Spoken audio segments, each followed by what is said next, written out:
بخير. اليوم باش نعملو بطبوط مع بعضنا.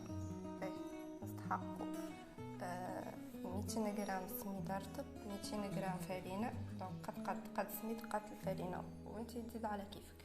ساشي خميرة خبز، مغرفتين كبار سكر، مغرفة صغيرة ملح، 2 مغارف كبار زيت نباتي، وماء دافي.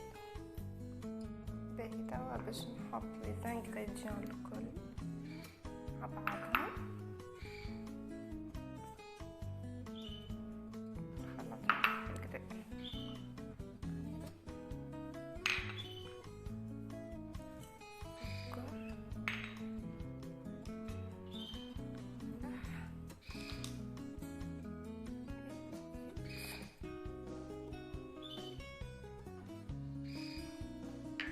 نخلطهم بالبداية ومن بعد نزيد بشوية بشوية الماء اللي نطلي عجين.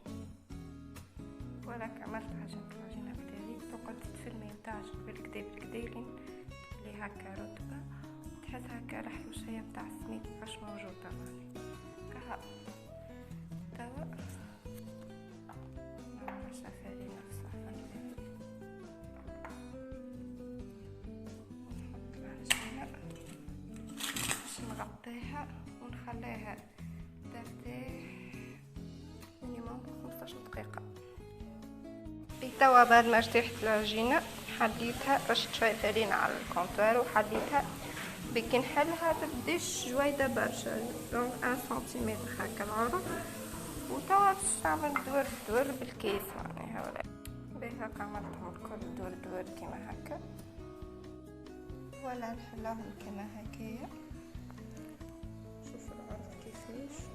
والطبق اللي نحطو فيه نعبيوه بالفرينة باش ما تلصقنيش زادا، والكونتوار نخدمو عليه ديما كل ما تكون فرينة نزيدو نحطو فرينة.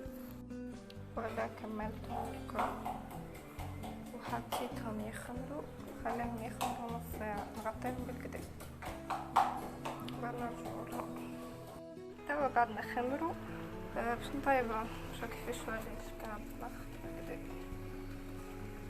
توا باش نطيبهم نستحقو جوست مقلة وتكون شريحة نسخنها ونبدا نطيب الكعبة نتاعي. باهي هاك حطيتهم هكايا في المقلة نتاعي ونقنعس عليهم. لازمك تشدهم براسهم حسيت كل شوية تقعد تقلب، ما تخليهاش حتى اللي تصير كومبليتمون. تقعد تقلب لين تسيبو. نزيدو شوية نعاودو نقلبوهم. ولا نقعد نقلب فيهم لين يحمرو هكا. نبيلكم يجيكم كها.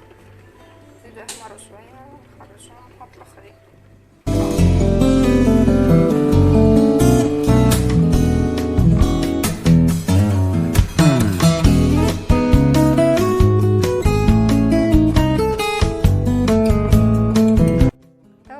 حضروا باش نعبيوهم بالحشو نتاعنا. تحلهم كيفنا هكا وتحط تحب عليه. انا باش نحط شويه هريسه ومايونيز وسلامي ولا جمبون. باش تحط سلطه زيت طون اللي تحب.